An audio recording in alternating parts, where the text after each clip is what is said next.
This is Girls Stop Playing, a weekly show that empowers Black women to stop playing with their potential so they can live a life that they love.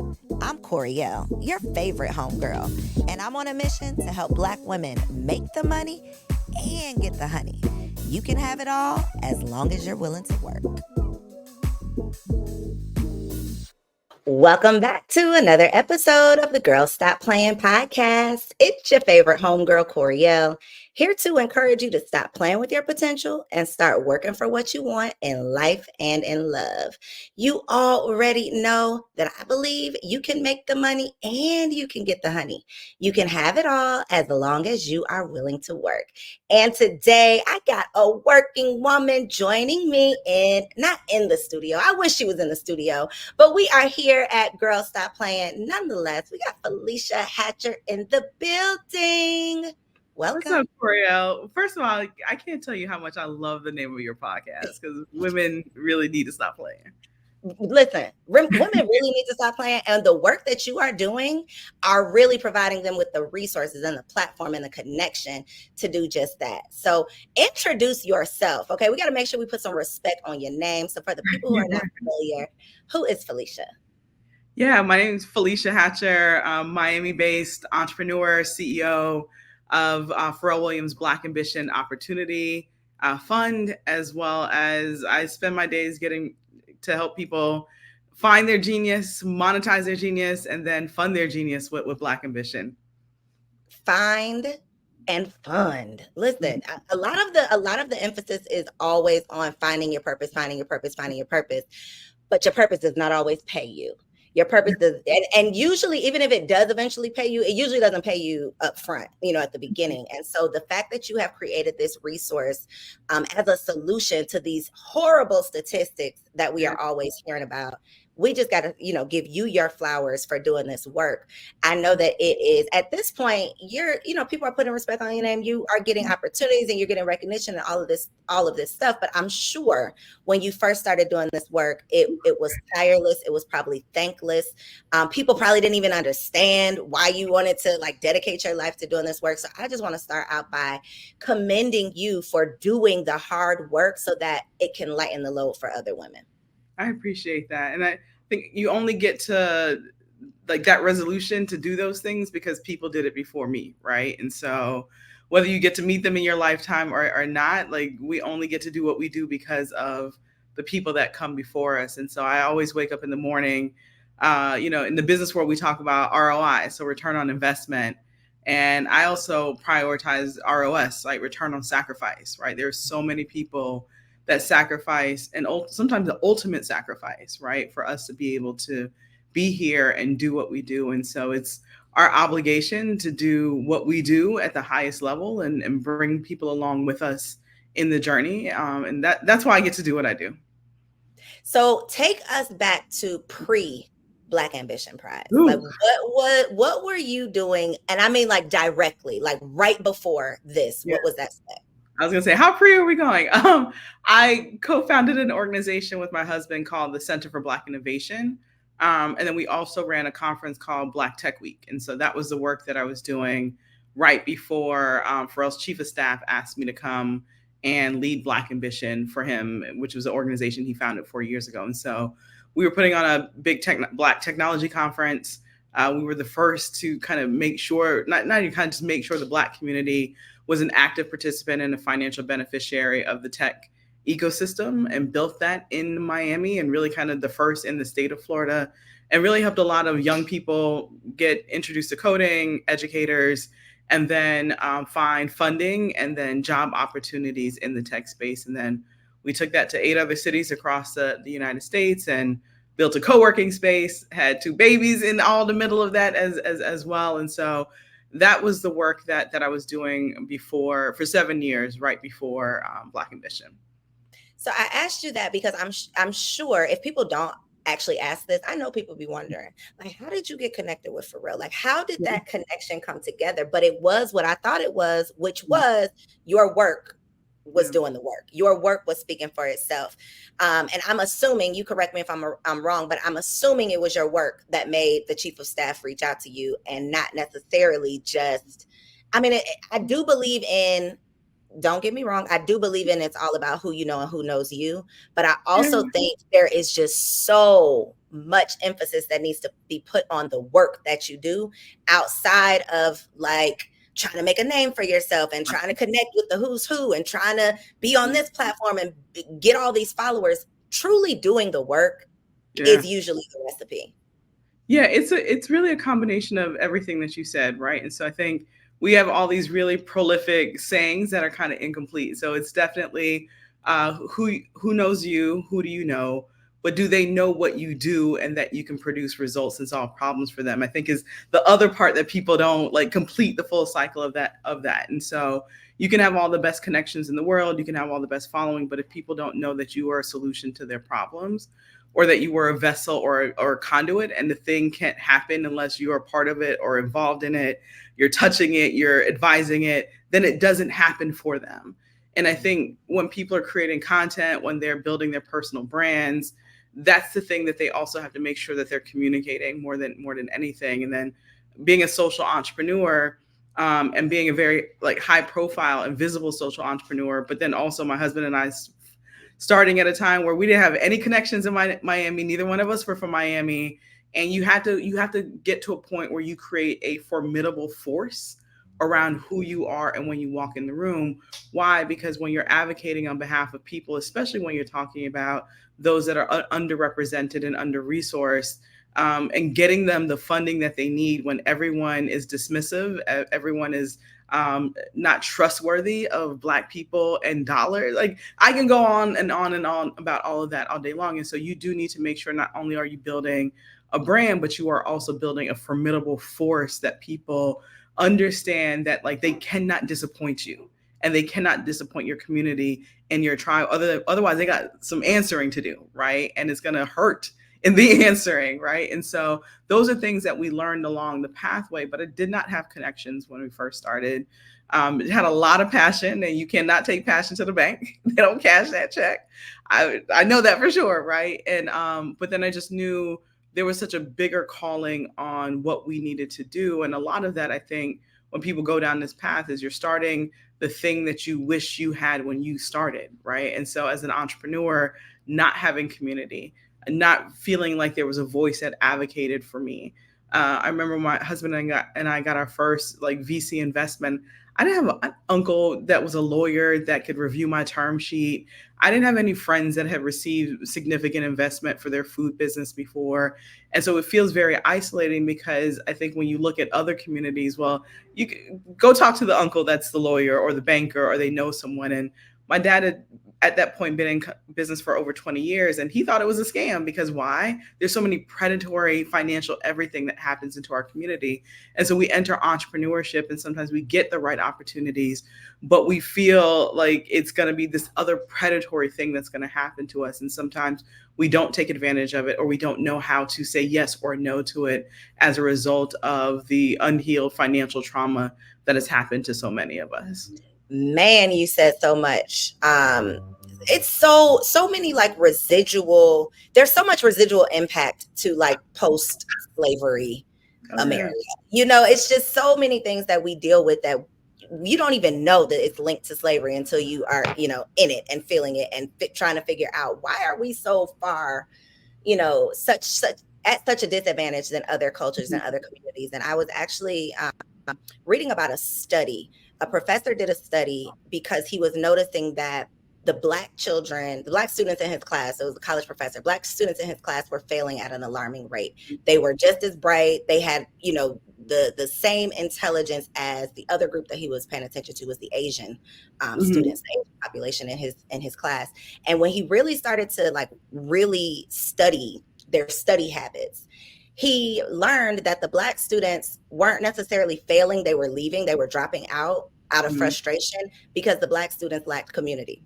The Black students were independently studying and just striving and trying to do everything on their own, whereas the Asian students were getting together and they were taking advantage and leveraging one another. And I think that one just small study is such a big representation of how the Black community operates. And then we wonder why we're struggling because we're in these little silos trying to figure it out on our own.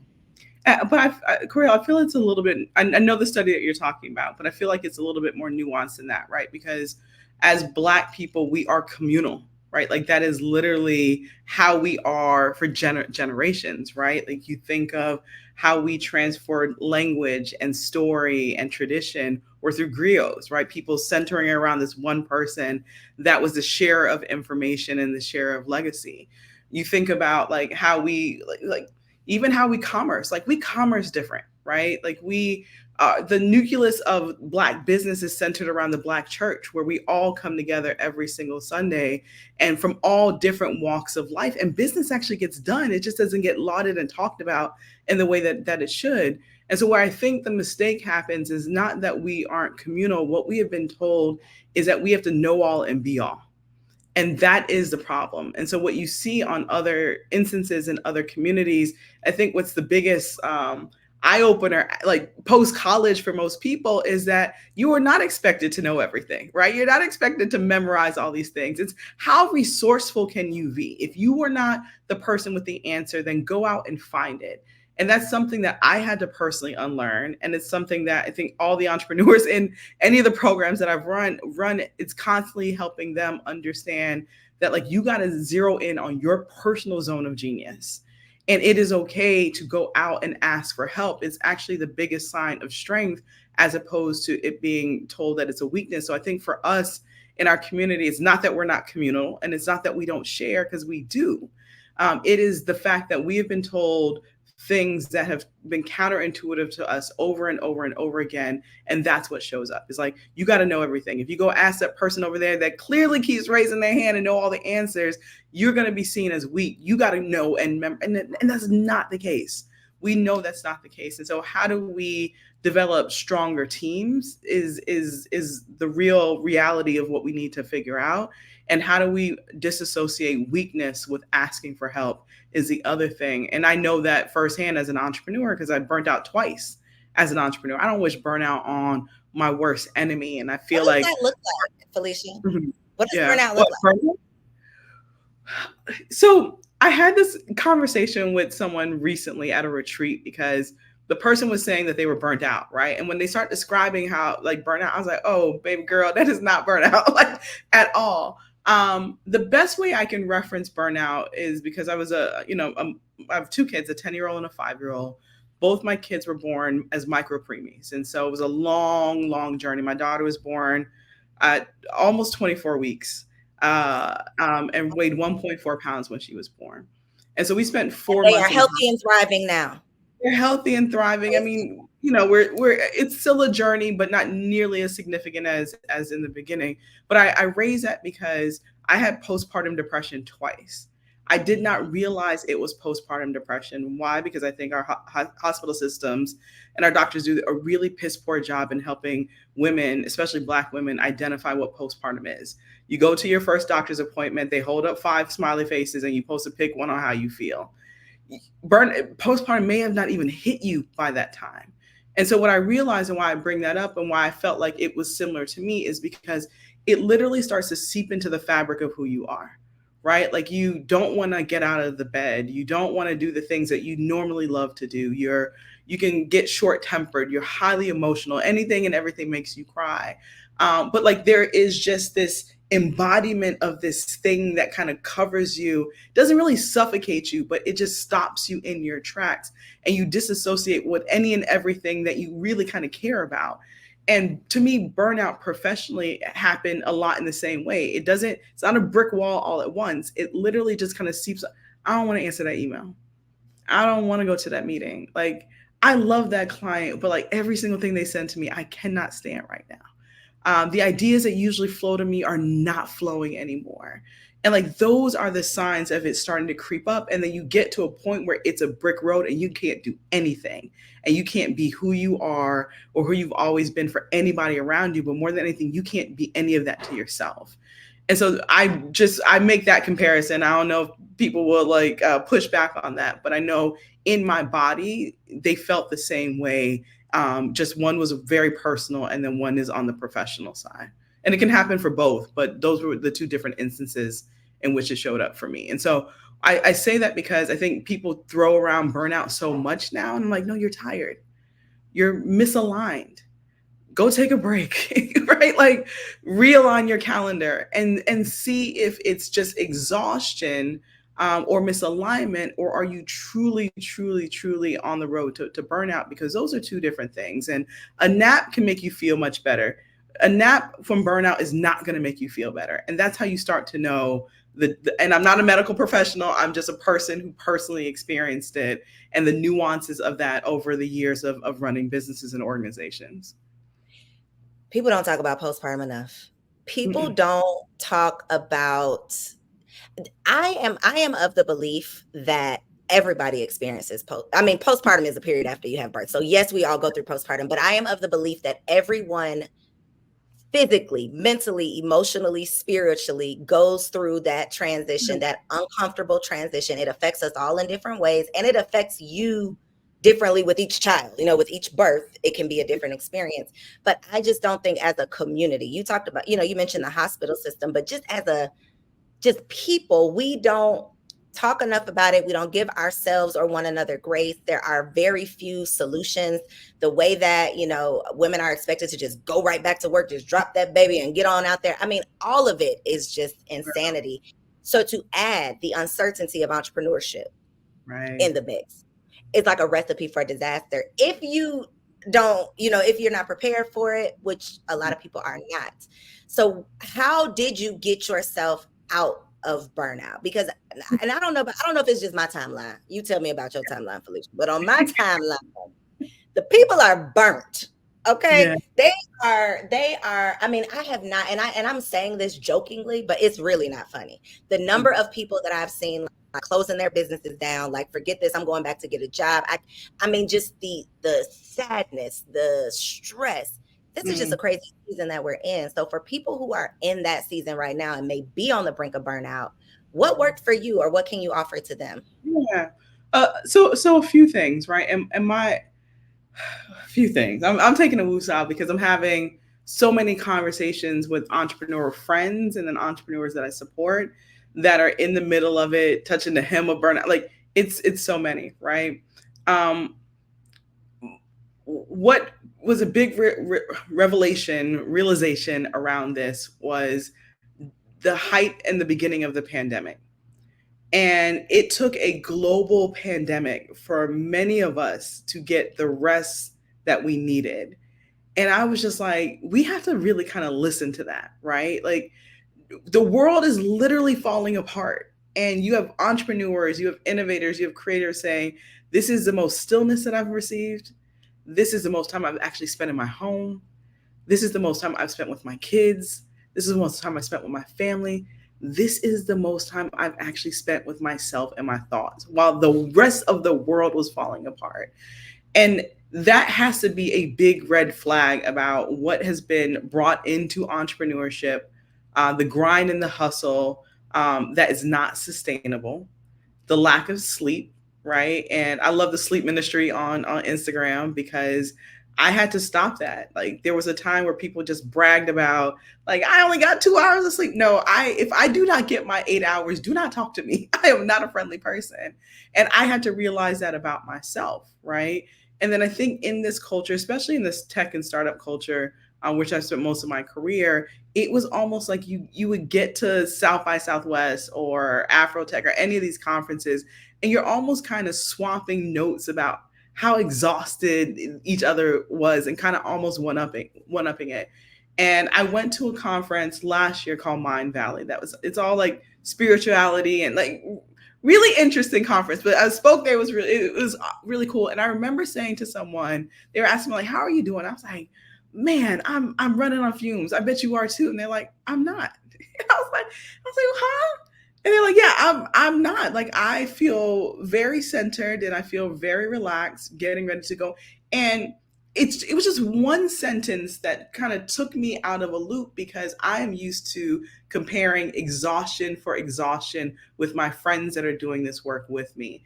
And it just took me out of this thing of just like, why do I automatically assume like the other person is exhausted? Moreover, why am I so willing to talk about my exhaustion and not talk about a solution to it? And so those are some of the things that I have seen, right, that are very problematic that we have to fix. And I think a lot of us hope that coming out of the pandemic, people would have changed their life experiences and the things that they do to better support their wellness, because so many people took and prioritized wellness and care for themselves and their teams in a way that they hadn't before. And then when the world opened back up, it was like the hell with wellness, the hell with work-life balance, to hell with all of that. And so what has helped me from postpartum twice, burnout twice, is I had to realize if you don't have the village, you got to pay for the village. And I know that that's not something that everyone can afford. And so I get the pushback, but you got to do it incrementally, because you get no badge of honor, especially as a woman, from wearing the superwoman cape and trying to be everything to everybody and not yourself. And so, with the thing that was probably the expense that my husband and I agreed upon, happily paid for, have done it for over 15 years, was a cleaning person.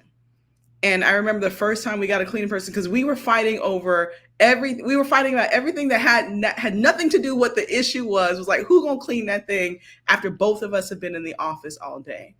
And it became the most important expense that we could do was to empower and pay somebody else to do the thing so that we could take care of ourselves and each other.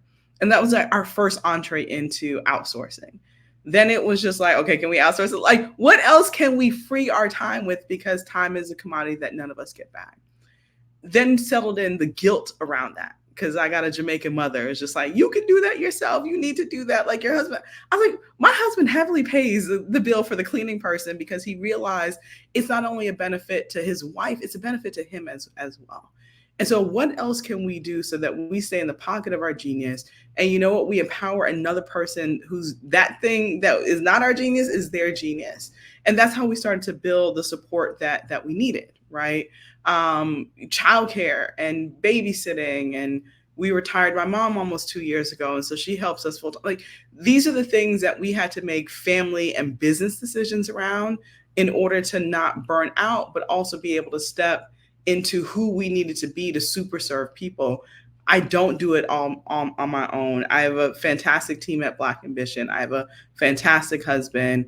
I will outsource anything immediately. And when ChatGPT and all the AI tools came along, I said, this is the soft life that I've been asking for, right? And so you do it incrementally is what I tell people, until you can fully outsource everything so that you can stay in the pocket of your genius, because you don't serve anyone else when you do anything that's outside of that. You actually cause more harm than good.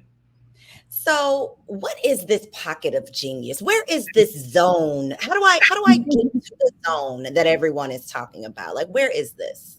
The zone is within you for sure, right? But the zone only comes from honesty. And so when I was in burnout, and like getting ready to hit the brick road of burnout, I was leaving a conference.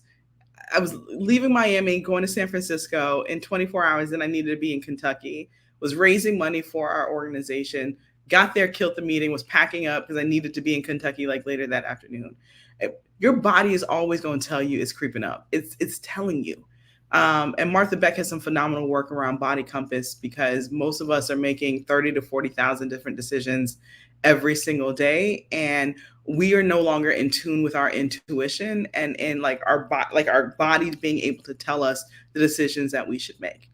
And so, yes, hold on to trauma. Yeah. Body Compass by Martha Beck.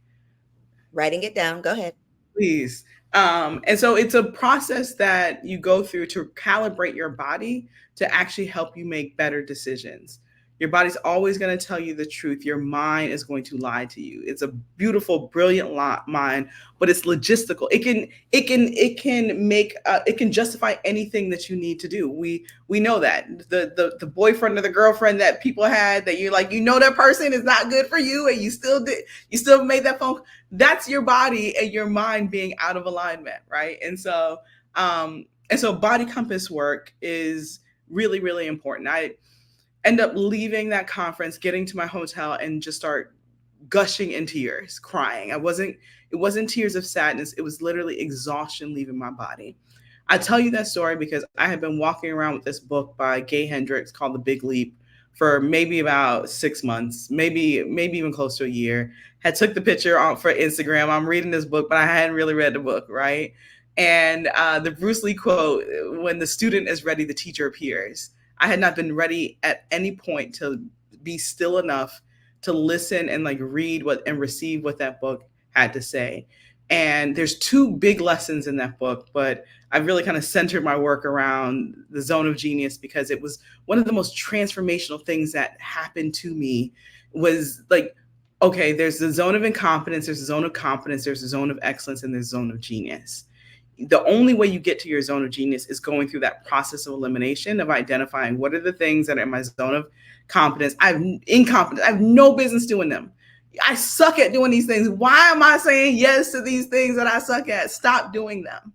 And then your zone of competence is you know how to do them. You have a level of competence in doing them, but there's so many other people better in the world and equipped to do those things. It's the things that keep ending up on your to-do list every single week because you don't do them. You rather not do them, but you can do them. Your zone of excellence is you're really, really good at this stuff. You have a level of excellence. You probably make pretty good money doing this. People come to you quite often and say, Koereyelle, can you do this thing for me? And only the way that you can. You say, yes, I can, because you can do it. And you've done it. And you probably have your degree in it. And you've had some level of financial success, but you have not fully exhausted your gifts. And you're still a little tired. And that's, to me, that's where burnout is really tricky, is in the zone of excellence box, because it's also your comfort zone and you have a low level of stagnation. You feel really stuck in doing this, but you know that there's more in you. And your zone of genius is the more, but it's also the less.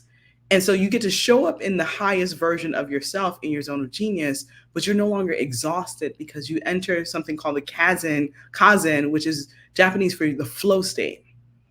And there's an ease and the flow in how you do your thing, how you show up.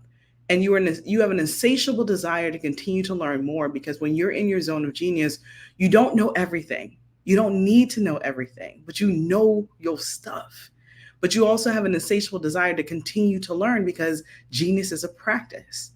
But there is just this something that comes over your body, almost like a flushing sensation that, like, I'm here where I'm supposed to be. You understand what I'm saying by that? And that's genius. I think I'm in my zone of excellence based on these descriptions.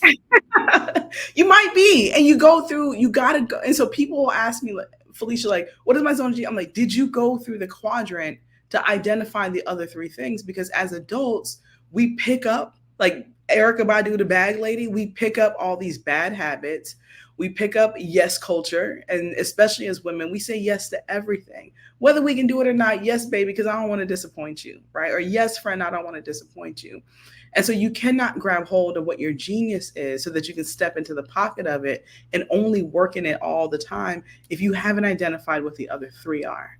The other part about genius that I think is really important is, like, you have a level of, like, dynamic confidence in your genius. And the root word of confidence means to confide, and confide means to trust, right? And so if you trust that you can show up and deliver, then you are in your genius, because it's about trusting your abilities and what you do in there. And your genius is the essence of who you are. So it shows up in everything that you do, from whatever you decide to do and contribute to your kids' PTA, to the soccer team, to the boards you're on, to how you show up in your business, how you show up in your relationship. There's a version of your core genius that shows up the exact same way, right? I'm a solution-driven communicator. So in my marriage, I always want to talk it out, right? I always want to talk it out. That's my genius showing up in my relationship. I don't want to go to bed being angry. I want to talk through that thing. When I am on boards, I'm usually more drawn to the things that have me communicating something, or creating something that communicates a vision, or bringing investors and funders together to communicate the vision to get the thing done to create a solution. And so, and my kids' stuff, like, that's how I know, like, I'm zeroed in on it, because it shows up in the same way. And so you have to ask yourself, once you identify it, like, where else does this show up in my life? And it gives you a really clear indication if you are in your genius or not. And I think for most of us, when you're getting to that path, you're going to toggle between excellence and genius, but that's also how you know that you need help. Because your next hire, or your best hire on your best employee on your current team, whatever is in your zone of excellence box or zone of competence box should be their genius. And if it's not, it's a misaligned person that's on your team, because you need them so that you stay in the pocket of your genius, because that's how you contribute the highest financially back into your business. If I'm making copies, if I am running the front desk at like an event that we're putting together, can I do it? Yes. But you know what? I am actually costing our organization money. Why? Because I fundraise. And we give millions of dollars away with Black Ambition. So you guess what? I got to raise millions of dollars. And so if I'm running the front desk, because that's a $25 an hour position, just throwing a number out there, and not like, not to demean anyone or anything like that, I'm not in the room with one of our funders who their next check may be $5 million. So I'm not saving the business $25. I'm costing the business what, 4 million, whatever, right? Like I'm costing the business over close to $5 million. You get what I'm saying? And so that's how we have to think about our contributions, our genius. And it's not just monetary, it is literally the embodiment of who you are. Why wouldn't you want to be in your genius? That's where all the magic happens. That's where the flow happens. And that's where like your biggest breath of life happens when you're in that state. So The Big Leap, is this the book to get into this zone? The Big Leap is the book by Gay Hendricks. The other thing that I think is, although the zone of genius part has been the most transformational, he has a chapter on there called the upper limiting problem. And it identifies 4 areas in which we start to self-sabotage when we start getting into our genius. To me, that's the best part of the entire book. The genius like changed my life, but recognizing how self-sabotage happens as a result of us touching new levels and having our name on it, and we're doing it for the very first time. If we are not careful, we will personally put ourselves back down into our comfort zone because of fear of judgment, right? Fear of failure. Like there's like 4 components, and read the whole book, but zero in. I'm about to listen. When I press end, I'm about to get it up on my Audible right now, because good. God is so good. The way that he has me having these conversations seemingly for the podcast, and really they just be for me. I am grateful. I truly, truly am grateful for you sharing that. 2 resources, Body Compass and The Big Leap. Definitely, I will put those in the notes below so that y'all can grab them. But I'm also personally adding those to my library. I wanted to ask you about confidence, and I feel like what you just said, how you just explained it, is probably why so many people suffer with imposter syndrome and have a hard time speaking up for themselves, or even have a hard time with the people who know you. You know, it's all about who you know, who knows you, but then do they even know what you do? Because I think a part of them not knowing what you do is either you don't know what you do, or you don't have that confidence to walk into the room like God sent you there, to walk into the room to speak to the person that could be on the, opening the next door for your next opportunity. Do you feel like the lack of confidence comes from you not being in your zone of genius? That's part 1 of the question. If not, my other part is, how do you build your confidence to walk into these rooms, to get into different communities so that you can grow your business? It definitely is centered around not knowing what your genius is. If you don't know what your genius is, you don't know what your contributions are. If you don't know what your contributions are, you don't even know why you're in the room, right? And that goes back to literally, do you trust yourself? And so I implore people to remove, like, I don't feel comfortable or confident with, like, I don't trust myself.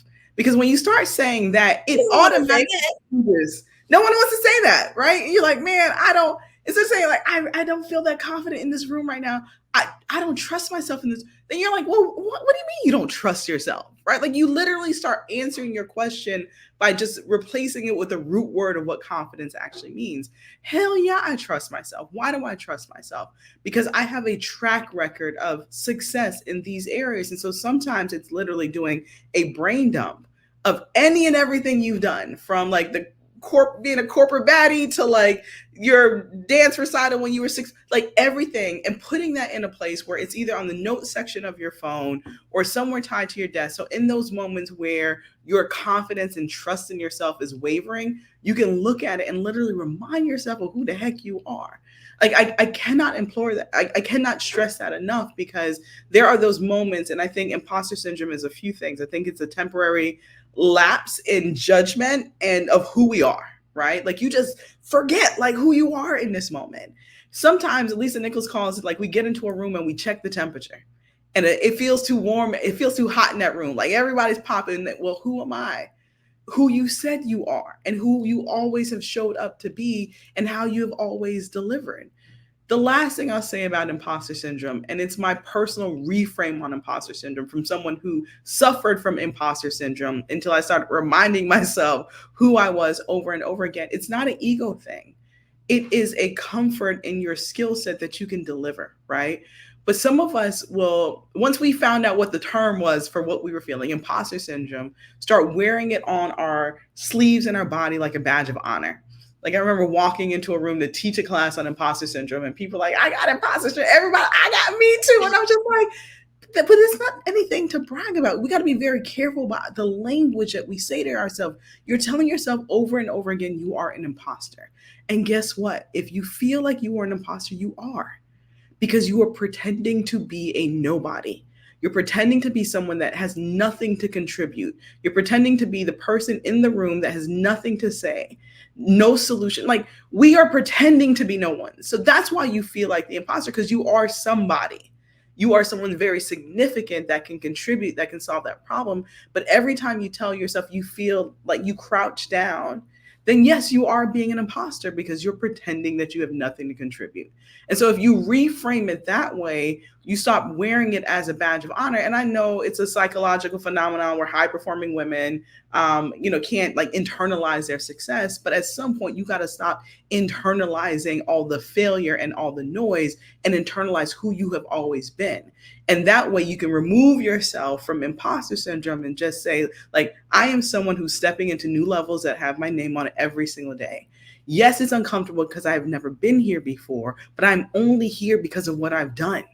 And if you remember that, you never question, do I deserve a seat at the table? Or how did I, like, imagine being in the rooms that you prayed for and you're still questioning that, like, how did I get in here? Because you prayed for it and you worked for it. Like, any other thought that you have is wasted energy and prevents you from showing up as a person that can contribute to the room at the highest level and leave with what you came asking for. And so any of the unclarity about yourself, and I would say also unclear about what you want out of those rooms and those meetings and those environments, also lead to not trusting yourself. You walk up to an event like, I don't know anybody that's in this room. I don't know like what I want out of it. Yeah, you're going to not trust yourself because you are not clear. And so I do my homework all the time. Like even at the like career level that I'm at, I have my assistant like put the link in the calendar invite, put a link to their LinkedIn, give me some information just in case I don't have the time to do those things myself. And that way, when I'm going to a conference or I'm speaking at a conference, these are the 10 people that I want to make sure I meet. I know something about them so that I don't have a weird conversation with them because I'm a functioning introvert. Like when you know these things about you, well, do something about it, right? To level the playing field, to make it easier for you to be able to contribute. And then when it's necessary, then extract exactly what you need, because that's why you're there.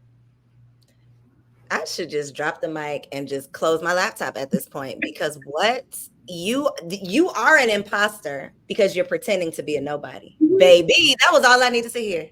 That was it. Because what? Yeah. Okay, I'm seriously gonna need time to gather myself. So I'm gonna ask you this last question, because I cannot have you here. Uh-huh. People would like literally like unsubscribe if I have you here and don't ask about funding. Okay. So but this is what I want to ask. I want to ask not how to prepare for a pitch and, those like ABC 1, 2, 3 questions that you can Google. And you can probably Google this one too, but based on your personal experience and the tons of entrepreneurs and companies you've worked with, how would you describe when an entrepreneur would know they're ready for outside funding, whether it's a VC, a pitch competition, or anything? Yeah. Oh, you need to always be ready for funding. And it's not just angel and VC. It comes in so many different ways, right? And so And I say that because it's a relationship game. It's so much of know, like, and trust. Anybody tells you anything different, they are absolutely lying, right? Even when you go through a portal and a process, well, like the questions that you're answering help someone know you a little bit better, like you a little bit better, and trust you.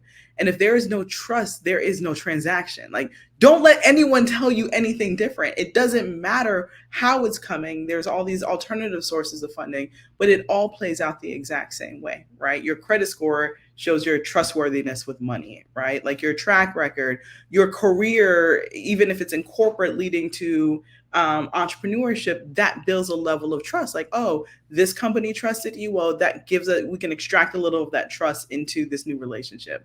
And so I say that because you want to start building the relationships, because very rarely do you meet with someone immediately and they're like, here's a checkbook. Like, people don't carry checkbooks, first of all, right? And so I'm writing you, a $5 million check. It's a process. It's a dance. There are conversations. There are committees. There's all these different things. And so you want to cultivate those relationships before you're ready. The other part of that is you want to nurture those relationships before you're ready.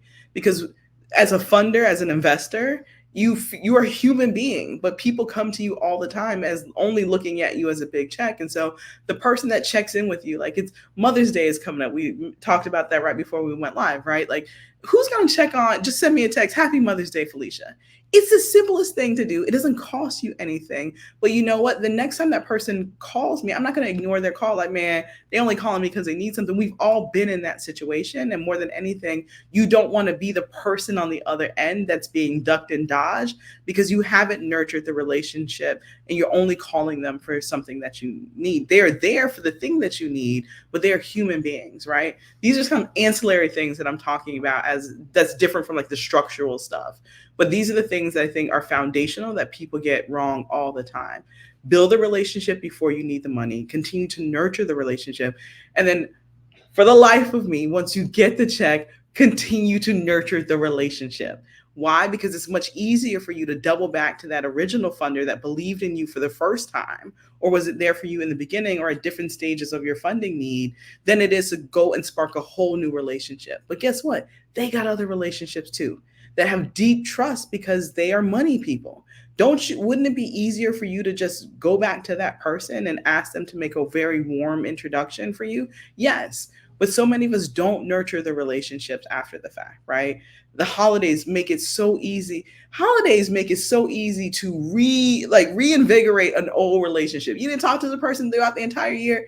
Christmas card, New Year's card. Happy New Year. I was just thinking about you. All of a sudden, it just reinvigorates the person and it makes them want to learn more. They want to hear updates about what you're doing. But if you don't do those three things along the different stages of funding, then you've lost a very powerful person that can not only be an advocate, but that can be a second, third, and fourth and fifth check along the ways in which you need it. So for people who are, well, everybody needs to be ready is what we just found out. So for everybody listening who may be interested in Black Ambition Prize, how can we learn more about it? Well, for people who don't know what it is, briefly explain what it is and then how people can learn more about it if they're interested. Yeah, so Black Ambition was founded by Pharrell Williams 4 years ago to create uninterrupted pathways to entrepreneurship and through entrepreneurship to create wealth in Black, Hispanic, and then HBCU communities. And so we invest in startups, we mentor them through a 3-month cohort style mentorship program, and then we align them with some of our amazing partners, right? We just did a 2-day learning lab at Louis Vuitton's headquarters and distribution center for about 35 of our entrepreneurs that we invested in last year, right? And then like connect them to VCs, help them get on retail shops. And so it's literally a like lightning rod accelerant once they get into the program, and then definitely once we invest in the companies. And so every year we open up the application and the prize to find entrepreneurs all over the United States. And so the application is literally open right now. The 2024 application closes now on May 17th. Let me make sure I got the date right, Koereyelle, for my team. May 17th is when the new application, we extended it, closes. And so we're looking for companies in tech, healthcare, media and entertainment, consumer goods and services, and then AI. And then we write check sizes between $25K to $1 million. And so we do $1 million investment every single year. And then the rest of the checks, about 34 of them, range from 25K to about 250K. And our entrepreneurs have gone on to raise over 95 and counting. Every week I say that number, it goes up. That's how impressive the companies are. But it also is a testament to the need, right? Like, you fund these entrepreneurs, you give them what they need, and then get out of their way. Like, if you cannot be helpful, just get out of their way, because they're brilliant, they're amazing. They just need a few different things to help them along the pathway. And then they're building amazing companies and becoming employers. And so if that is you, and you want a massive and amazing community, you want, the accelerant of Pharrell being like in the orbit of your business and on your cap table, then like definitely apply for the prize. And if it's not for you, share it with someone in your life that you feel could benefit from everything that I mentioned. Bomb.com. Felicia, I can't wait to hug you in real life, because this was so needed. I didn't get to literally, like, I think I asked you one question that I had on my list over here. I do a Cat Williams, and I just started. Listen, yes, you Cat Williams. It was needed. That is always my prayer, though. Seriously, it's like, what needs to come out will come out. Forget what I thought we were supposed to talk about. Like, give me what I'm supposed to get. So I appreciate it. I know the people listening to this are like, girl, is it over? Yes, part 1 is over. We're going to see if we can get Felicia back for part 2. But in the meantime, please let the people know where they can find you online and how they can keep up with you. Yeah, I'm literally at Felecia Hatcher on everything, because it's easy for me to remember. And that's Felicia with 2 E's. And then for Black Ambition, at Black Ambition Prize, or blackambitionprize.com to find the application. And then Koereyelle, thank you so much, because I as much as I love talking about genius, I love when I get to walk into someone else's genius, and the way that you just light up, and like the way I've seen you show up for people and their stories and where they're going, and like that accelerant within itself. It's been such a joy to watch it from afar, and then to like literally be a part of walking into it today. And so thank you. Girl, so wait, is this my genius? Am I in it? Felicia, yes. Yes. Okay. That's something I need to sit with then. Okay. Thank you. I appreciate you, and I'm gonna hit you up. Okay, sounds good. Thank you. Y'all, thank you for tuning in. I know y'all was like, am I on a personal phone call? I'm sorry, y'all. That did something to me. Thank y'all for tuning in to another episode of Girl Stop Playing. Make sure you subscribe. Do all the things. I'm at a loss for words, because thank you, Felicia. Y'all, I'll see y'all next week. Peace out. So if you made it this far, I just know you loved that episode. Well, what you did not know is that we recorded it right here in ATL at Elevate Studios. Yes, your girl has her own studio, y'all, and it's not just for me. I'm opening it up for you too. So if you have a podcast, if you are a vlogger, a YouTuber, or a content creator, and you are looking for a professional studio to record your content, or you want to hire me and my team to fully produce your content, make sure you check out the show notes below or log on to elevateagency.com.